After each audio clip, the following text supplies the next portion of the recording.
Blessings to my brothers and sisters. This is A.C. coming to you live from the belly of the beast. This year is a year of power and refinement. Sometimes in order to see power, we must refine the inner person. Today's society has become so immersed in the chaos in which we have endured through this COVID epidemic. Suicide rates have climbed, neighborhood disputes, and just downright ugliness. This leads me to ask, how have you been affected emotionally, physically, and spiritually? Throughout these trying times, recently I have been finding myself on a spiritual journey to open up and untap a side of myself. I have called this process FIRE, F-I-R-E. There are 4 parts to this process: foundation, investment, realization, and evolve. You see, fire can be used as a purifier and a refiner. A potter uses fire to cure their molds and to secure the paint that they place on them, so it infuses a solidified object. Fire is used to destroy waste, things that we get rid of are no longer necessary to us. And fire is used to forge, create, and build. Ashes are significant of something that was purged by fire. Like the phoenix, new life can be brought out of the ashes. During this journey, my hope is to give you something that will help you become cured through the fire, destroy the waste you no longer need, and be reforged stronger and more powerful through this refining process. So I want to start off with foundation. And what does that mean? When you think of foundation, I want you to imagine the parable of the man who built his house on sand versus the man who built his house on the rock, found in Luke chapter 6, verse 48, 49. Foundation is important because our foundation is unstable, so will everything that we place on top of it will be as well. How many times have we rushed to get something started, and when it came to execute things, they just didn't go the way we thought? Preparation. This is a part of this foundation step. We all have different foundations, ethical beliefs, and spiritual morality. For this particular process, I'll be utilizing scriptures to fulfill the context of what my journey entailed. Growing up, I was taught that in order to be a man, you needed to be a provider. You needed to not show weakness nor pain. Suck it up is more like it. You see, there was some truth and there was some falsehood to this statement. Men are providers, and men should be strong. But weakness and pain are all too real of emotions that if suppressed, those will only create anger and bitterness. In Paul's letter to the Ephesians, he speaks on how not to give into anger, Ephesians 4:31, and again in Colossians 3:8. You see, the foundation I was given to build on had not been properly inspected, nor was it placed on a sound rock.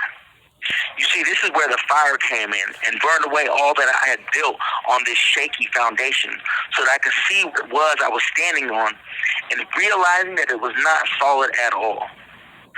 This spiritual journey has had me seeking principles, lessons, and tools that could be utilized to spot a solid foundation. I had to inspect the ground that I stood on to see if it could even hold the weight of me before I thought anything about building on top of it. You see, we can be our own worst enemies when it comes to our foundation. We can sometimes destroy a solid foundation just by being destructive within ourselves.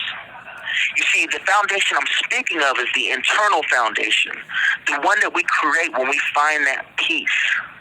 You see, my foundation came from creating a security in who I am through meditation, prayer, and study. But it's not that easy for everybody.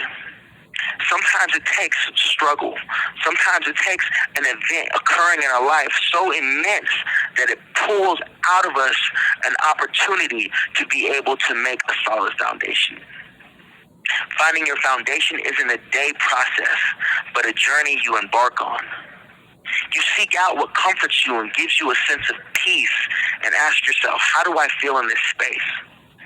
It is important to ask yourself, not be influenced by those that are around you, not be influenced by what the world may throw at you, but be influenced by what it is that you feel gives you peace. when you ask somebody what makes you happy, don't tell them what you do that makes them happy.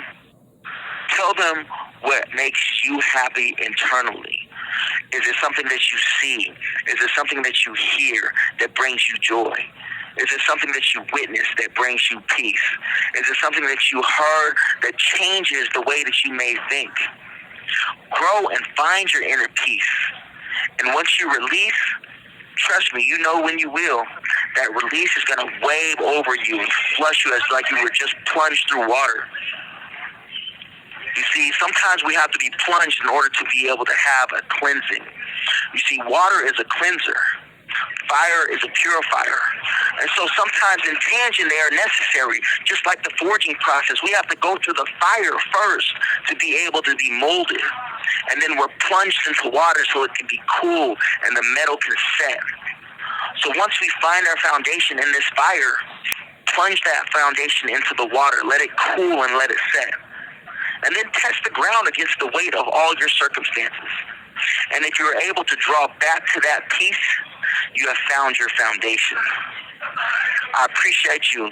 Find your foundation. Seek it out.